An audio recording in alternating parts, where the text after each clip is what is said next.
Hello दोस्तों, welcome back to my channel. कैसे हैं आप लोग। आज की वीडियो में डिस्कस करेंगे निफ्टी 50 का एनालिसिस और सेंसेक्स का एनालिसिस। नेक्स्ट वीक के लिए हम कैसे कैसे ट्रेड कर सकते हैं जैसे भी हमें अपॉर्चुनिटी मिलती है। लास्ट की वीडियो में डिस्कस किया था कि जो कि अपना रेजिस्टेंस लेवल है 24,820 का है, जो कि मार्केट 5 तारीख को भी यहीं से एक बार रेजिस्टेंस फेस किया मार्केट ने। फिर यहाँ से आराम से इसने 70 80 100 पॉइंट का इसने रिस्क रिवार्ड अच्छा खासा दिया। और जो इसका सपोर्ट लेवल था 24,600 का सपोर्ट लेवल है, ये भी लास्ट की वीडियो में डिस्कस किया था चार्ट पैटर्न, तो एक बार उसको देख सकते हैं। तो ये सपोर्ट लेवल है, तो जब भी यहाँ पे मार्केट आई तो जैसी सेकंड एंट्री मिली हमें तो हम यहाँ से एक बाइंग की पोजीशन को एग्जीक्यूट कर सकते थे, जिसका भी रिस्क रिवार्ड आराम से 1:2 से लेकर 1:3 का आराम से मिल जाता है। वो डिपेंड करता है आपने किस लेवल पे ख़रीदा है, या तो इसके क्रॉस करने पे ख़रीदा है, यहाँ ख़रीदा है, या इस लेवल को मान के यहाँ पे ख़रीदा है, ये वाला ऐसे लगा के। ओके, तो अब देखते हैं कि नेक्स्ट वीक में क्या कर। पहले तो ये देखते हैं कि मार्केट बियरिश कब होएगी, क्योंकि मार्केट काफ़ी टाइम से मार्केट ने इस लेवल को नहीं तोड़ा है। तो अपना मेजर सपोर्ट तो हम 24,300 को मान लेते हैं, क्योंकि 2 या 3 महीने से मार्केट इसी लेवल के ऊपर है, क्लोजिंग इस लेवल के ऊपर दे रही है। पर लास्ट के 2 हफ्तों से मार्केट प्रॉपर इसके ऊपर डे क्लोजिंग नहीं दे पाई है 24,820 के ऊपर। ठीक है, यहाँ पे भी क्लोजिंग नहीं मिली थी, ये गैप अप खुला तो सस्टेन नहीं कर पाई, नीचे आई। गैप अप खुला, सस्टेन नहीं कर पाई, नीचे आई, अब पास आ गया। तो अब देखते कि नेक्स्ट डे कल गैप अप खुल के मार्केट इसके ऊपर सस्टेन करके एक अच्छी रैली देती है या नहीं देती है, क्योंकि ये लेवल काफ़ी बार टेस्ट हो चुका है। तो वीकली बेसिस पे जो चार्ट पैटर्न दिख रहा है वो तो बुलिश है निफ्टी का। प्लस जो इंटरनल न्यूज़ थी वो भी सारी पॉजिटिव ही आई थी, पर उसके चलते टिक नहीं पा रहा था, क्योंकि जो एफ की पोजिशन है वो शॉर्ट में है, 92% से ऊपर है, 92% शॉर्ट में है एफ।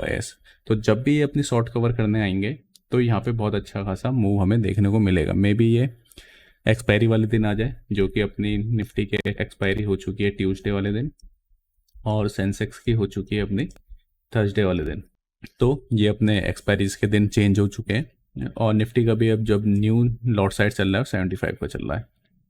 ठीक है, तो अब एक बार देख लेते हैं शॉर्ट कवरिंग प्लस अगर फ्रेश बाइंग आती है और सेंटिमेंट भी उस इंट्राडे का पॉजिटिव रहता है, तो निफ्टी आराम से 400 पॉइंट की रैली दे सकता है। और ये रैली अगर स्क्रीन में मिले तो फ़ायदा मिलेगा। स्क्रीन में कैसे, जैसे कि ये गैप अप खुला पर कोई इसको ट्रेड नहीं कर पाया, तो ये स्क्रीन पे नहीं है। हाँ, पर ये जब गिरा यहाँ से तो ये स्क्रीन में मंदी थी, तो जिन्होंने भी शॉर्ट करा हुआ उन्होंने पैसा कमाया होगा। ये स्क्रीन पे है, ये स्क्रीन पे मंदी है, ये स्क्रीन पे मंदी है, ये स्क्रीन पे तेज़ी है। तो जो भी हमें कैपिटलाइज करना है तो हमें स्क्रीन पे तेज़ी मंदी दिखनी चाहिए। गैप अप गैप डाउन से हमें उतना फ़ायदा नहीं मिलता है, क्योंकि हम बेसिकली इंटरडे पोजिशंस बात कर रहे हैं यहाँ पे। अगर ओवरनाइट लेके जाएंगे तो उस हिसाब से वो रिस्क रिवार्ड मिलता है हमें। ओके, एक बार हम सेंसेक्स का भी चार्ट देख लेते हैं। निफ्टी में जब इस रेजिस्टेंस के ऊपर सस्टेन करेगी फिर रैली देगी तो मार्केट एक दिन में 400 पॉइंट का भी मोमेंटम दे सकती है। वो भी टोटली कब डिपेंड करेगा, जब एफ अपनी शॉर्ट कवरिंग करने आएंगे, जो कि उनकी अभी 92% पे शॉर्ट है, प्लस फ्रेश बाइंग आएगी, तो ये स्क्रीन पे तेजी अच्छे खासे 400 पॉइंट की दिखेगी निफ्टी में। तो एक बार हम सेंसेक्स को भी देख लेते हैं। हाँ, पर निफ्टी का नेक्स्ट टारगेट क्या रहेगा एक बार ये भी डिस्कस कर लेते हैं, जो कि अपना आ रहा है। अगर वीकली बेसिस पे अच्छी रैली मिलती है तो निफ्टी का जो टारगेट रहेगा 25,300 का रहेगा। ठीक है, वीकली बेसिस पे। और जब भी हम शॉर्ट की पोजीशन एज ए स्विंग की तरह ट्राई करेंगे शॉर्ट के लिए, तो हम इस लेवल के पास एक बार जब हमें अपॉर्चुनिटी मिलेगी तब हम यहाँ पे शॉर्ट के लिए तैयारी करेंगे स्विंग बेसिस पे। नहीं तो इंट्राडे बेसिस पे तो बाय सेल मिलता रहता है। ठीक है, इंट्राडे बेसिस को हटाएंगे तो एक बार स्विंग के लिए देखेंगे तो हम 25,300 के पास एक बार शॉर्ट के लिए ट्राई करेंगे। नहीं तो जो अगर कल ही आ जाता है गैप अप खुल के यहाँ तक आता है तो अपना फर्स्ट टारगेट ही रहेगा, फिर अगले दिन हल्का सा यहाँ आके ऐसे भी अपना टारगेट रह सकता है। ठीक है, टोटली डिपेंड करता है प्राइस एक्शन पे, उस वक्त मार्केट के सेंटीमेंट क्या है उस इंट्राडे के, और प्राइस एक्शन क्या दिखा रहा है।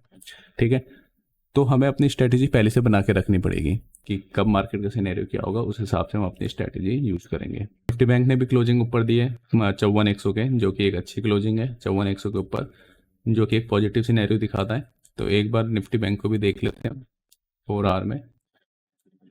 अब जो निफ्टी बैंक का नेक्स्ट टारगेट आ रहा है निकल के, वो आ रहा है कि अपना 55,400 का ये टारगेट है। यहीं से मार्केट सस्टेन नहीं कर पाई थी, इसके ऊपर एकदम नीचे गिर गई थी, और ये अपना सपोर्ट लेवल आ रखा है जो कि अपना 53,500 का। तो यहाँ से प्राइस एक्शन बना के नेक्स्ट टारगेट अपना कितना आ रहा है 55,500 का। एक बार सेंसेक्स को देख लेते हैं। जो अपना 80-400 का लेवल है, ये एक सपोर्ट की तरह काम कर रहा है। अगर इसके ऊपर सस्टेन करती है मार्केट तो नेक्स्ट लेवल है अपना 81-400 का। ये वाला 81-400 का है और यहीं पे मार्केट गैप अप खुली और यहीं से सस्टेन नहीं कर पाई, तो इसका मतलब रेजिस्टेंस का लेवल है। अब देखते हैं धीरे धीरे टूटता है, कैसे टूटता है या इसको कैसे इसको बीट करता है। ठीक है, और जो सपोर्ट लेवल अपना 80-400 का है, तो मार्केट ने भी यहीं इसी के पास सपोर्ट लिया। ठीक है, तो अभी मार्केट एक कंसोलिडेशन वाले फेज में विद इन 1000 पॉइंट की रेंज में। तो जब भी मार्केट जिस साइड भी तोड़ेंगी उस साइड के हम ट्रेड एग्जीक्यूट करेंगे। ठीक है, और मार्केट में ये भी देखना है जैसे कि निफ्टी में 24,300 के ऊपर लास्ट 2 या 3 मंथ से क्लोजिंग इसके ऊपर आ रही है, तो ये एक अच्छा खासा सपोर्ट लेवल है। इसको तोड़ने के लिए मार्केट में एक बहुत ज़्यादा नेगेटिव न्यूज़ चाहिए, जो कि गैप डाउन की वजह से ही टूटेगा ये लेवल। ओके, अब देख लेते हैं एक बार मिड कैप को। मिड कैप में भी अच्छे सिनेरियो दिख रहे हैं, मिड कैप भी ऐसा लग रहा है कि रैली दे सकता है। तो मिड कैप में भी अगर हमें ट्रेड एग्जीक्यूट करनी है तो हम इसमें 13,000 वाली कॉल के साथ इसको प्ले कर सकते हैं। ठीक है, करना सारा इंट्राडे बेसिस पे, कोई ओवरनाइट लेके जाने की ज़रूरत नहीं है।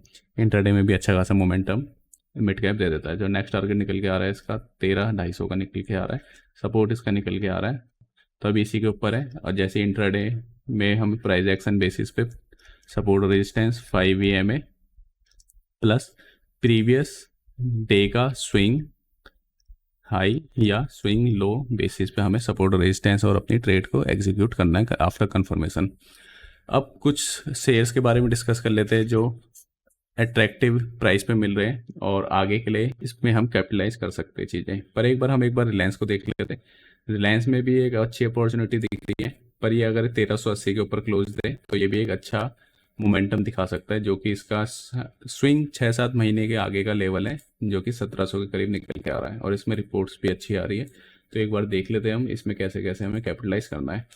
जैसे कि 1330 जब इसका बोनस मिला था तो स्प्लिट होकर इस प्राइस पे आया था, तो 1330 एक सपोर्ट का काम करता है। फिर नेक्स्ट सपोर्ट है अपना 1230 का, इसके बाद है अपना नेक्स्ट सपोर्ट 1150 का।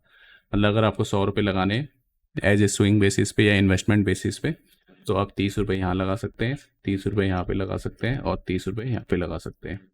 ठीक है, तो अगर यहाँ से मार्केट इस 1380 के लेवल को ब्रेक करती है और यहाँ पे सस्टेन करती है, तो यहाँ पे अपना पहला जो टारगेट आ रहा है 1540 का, नेक्स्ट टारगेट अपना आएगा 1700 का एज ए स्विंग बेसिस पे। ठीक है, तो स्विंग बेसिस पे हम इसको ऐसे कैपिटलाइज कर सकते हैं। अगर रिलायंस 1700 जाता है तो निफ्टी भी अपने ऑल टाइम हाई के पास आके जा सकता है। 1800 से लेके 1900 के बीच में जो रेंज है, कंसोलिडेशन वाली रेंज है, वहीं पर ये फंसा हुआ है। 1950 का अपना सपोर्ट लेवल है, अगर यहाँ पे आता है तो वही हमें लेवल 1 की बाइंग करने, यहाँ पे 30 रुपये लगाने। नेक्स्ट अपना 1650 का लेवल है, जहाँ पे हम 30 रुपये लगा सकते हैं एज ए स्विंग बेसिस पे। अगर हम इसमें बाइंग करते हैं, इसको हमने टेलीग्राम के ग्रुप में भी दिया था, 2280 पे इसकी कॉल दी थी बाइंग साइड के लिए, और जो इसका टारगेट दिया था 2400 का दिया था।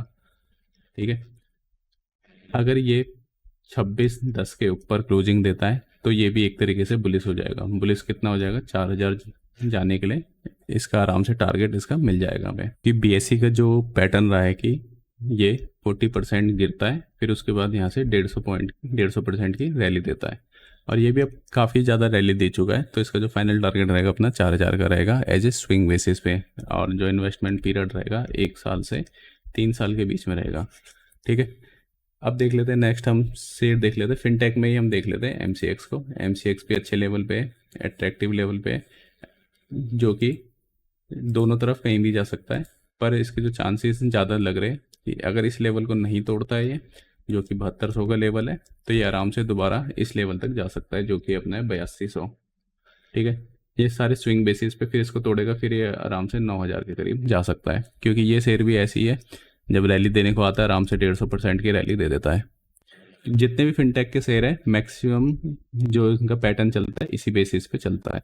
तो एक बार सीडीएसएल को भी देख दें, सीडीएसएल भी अच्छे लेवल पे बाइंग साइड के, तो जितने भी इसके प्रीवियस चार्ट पैटर्न देखेंगे ऐसे ही गिरते हैं, फिर आराम से ये इतनी ज़्यादा रैली देते हैं।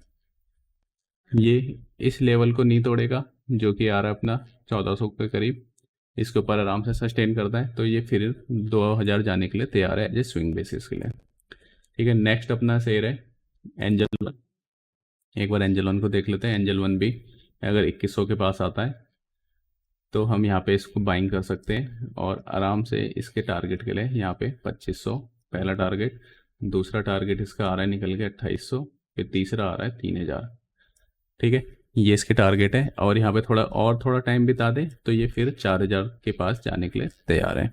ये इसलिए यहाँ पे गिरने लग गया था, जो अभी इसकी न्यूज़ आ रही थी कि वीकली और कर देंगे, तो इस वजह से ये भी इतना गिरने लग गया था। ठीक है, ये शेयर भी सारे ऐसी है, रैली अच्छा देते हैं, गिरे फिर रैली, गिरे रैली। ठीक है, अभी इसी रेंज के बीच में कंसोलिडेट कर रहा है। जैसे इस रेंज को तोड़ेगा तो जितना ये यहाँ से मोमेंटम आया उतना ही मोमेंटम मिलेगा, पर इसका भी टाइम फ्रेम कम से कम 3 साल का रखना पड़ेगा। ठीक है, अब नेक्स्ट आ रहा है एजुकेशन इंडस्ट्री में डॉम्स का। डॉम्स भी एक अच्छे लेवल पे है, जब ये 2700 के ऊपर क्लोजिंग दे तो हम इसमें एक बाइंग की ट्रेड एग्जीक्यूट कर सकते हैं, जो कि इसका टारगेट रहेगा अपना 3500 का।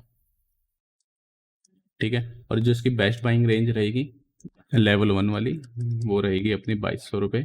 फिर अगर बाई चांस आ जाता है, ठीक है, तो हम यहाँ पे लेवल 2 और लेवल 3 आराम से यहाँ पे इन्वेस्ट कर सकते हैं 1600 से लेके 1700 की रेंज में। ठीक है, जब भी आए तो यहाँ पे हम पैसा लगा के कर सकते हैं। ठीक है, एक बार आप खुद चेक कर लेना फ्लेयर राइटिंग का। ठीक है, ये शेयर एक बार देख लेना, तो इसमें भी हम यहाँ पे चेक कर सकते हैं। अब हम कुछ ETF देख लेते हैं जो 6 मंथ के लिए, आने वाले टाइम के लिए हम वहाँ पे कैसे इन्वेस्ट कर सकते हैं। सबसे पहले अपना PSU बैंक का, PSU बैंक का भी एक अट्रैक्टिव लेवल पे खड़ा है। ठीक है, हम यहाँ से इसमें इन्वेस्ट कर सकते हैं PSU बैंक में, और आराम से यहाँ पे अपना टारगेट हम जो ये है अपना 87 का, यहाँ पे हम इसका टारगेट रख सकते हैं। नेक्स्ट है अपना FMCG का रहेगा एज ए स्विंग बेसिस पे, और जो भी इंट्राडे बेसिस पे स्टॉक्स ट्रेड होंगे या अपॉर्चुनिटी मिलेगी हम उसको टेलीग्राम के चैनल पे अपडेट कर देंगे। टेलीग्राम के चैनल का लिंक आने वाली वीडियोस में डिस्क्रिप्शन पे डाल दिया जाएगा। जैसे इसके ऊपर क्लोजिंग देता है 61 रुपये के ऊपर, तो हम इसको भी यहाँ पे बाई कर सकते हैं 68 रुपये और 72 रुपये के टारगेट के लिए। ठीक है, नहीं तो इस लेवल के नीचे जाएगा तो ये दोबारा नेगेटिव हो सकता है। ठीक है, ये इसके लेवल है, ये इसकी रेंज है, ये रेजिस्टेंस की रेंज है, सपोर्ट की रेंज है। एक शेयर और देख लेते हैं हम एक्साइड का। एक्साइड भी काफ़ी टाइम से कंसोलिडेट कर रहा है, एक बार गिरने के बाद ये यहाँ पे इसने रैली ख़त्म करी थी। ठीक है, तो यहाँ से ये गिरना स्टार्ट हुआ था 600 के लेवल से, और यहाँ पे आराम से अच्छा खासा गिर गया था 330 तक। अब यहाँ पे थोड़े कंसोलिडेट करने में लगा है। ठीक है, अब जैसे ये 420 के लेवल को तोड़ता है, मतलब इस वाली रेंज को तोड़ता है, जैसे कि ये रेंज, ठीक है, ऑलमोस्ट 420 के पास है, इसके ऊपर तोड़ेगा, ऐसे चार्ट पैटर्न बनाएगा तो ये भी दोबारा एक न्यू हाई के लिए जा सकता है। टाइम लगेगा। ठीक है, और FNO का शेयर वैसी है। ठीक है, अब नेक्स्ट है अपना शेयर, एक बार ट्रेंड के शेयर को देख लेते हैं। ये ट्रेंड शेयर में भी अपॉर्चुनिटी दिख रही है बाइंग साइड की। जैसे 5600 को क्रॉस करेगा, ठीक है, यहाँ पे इसने 500 के ऊपर क्लोजिंग नहीं दी है, तो जैसे 5600 को क्रॉस करेगा तो ये भी एक न्यू फेज में चले जाएगा। ठीक है, जिसका टारगेट रहेगा सबसे पहला टारगेट रहेगा 6000 का, दूसरा टारगेट रहेगा इसका 7200 का। अभी आने वाले टाइम पे चैनल पे और वीडियोस आएगी, ठीक है, जो कि शेयर मार्केट रिलेटेड न्यूज़ से प्लस इंडेक्स एनालिसिस से, तो इनको देखने के लिए चैनल को सब्सक्राइब करें, और साथ में MCX BTC इनसे रिलेटेड भी वीडियोस आएगी चैनल पे। ठीक है, एक न्यू चैनल पे स्टॉक मार्केट लर्निंग वीडियोस आएगी। स्टॉक मार्केट लर्निंग वीडियोस जो सेक्शन रहेगा अपना FNO वाला सेक्शन रहेगा। ठीक है, और जो स्टॉक्स इंट्राडे स्विंग बेसिस पे रहेगा वो तो न्यूज़ में ही और डेली इंडेक्स एनालिसिस वाली वीडियो में कवर होता जाएगा। पर जो मेनली एक लर्निंग वीडियो आएगी, प्लेलिस्ट आएगी पूरी लर्निंग की, वो FNO सेक्शन से रिलेटेड आएगी। ठीक है, FNO में भी कैसे ट्रेड करें, क्या क्या ट्रेडिंग सेटअप होने चाहिए, ठीक है, कितना रिस्क रिवार्ड रखना चाहिए, क्या रिस्क मैनेजमेंट होना चाहिए, क्या मनी मैनेजमेंट होना चाहिए, क्या साइकोलॉजी होनी चाहिए,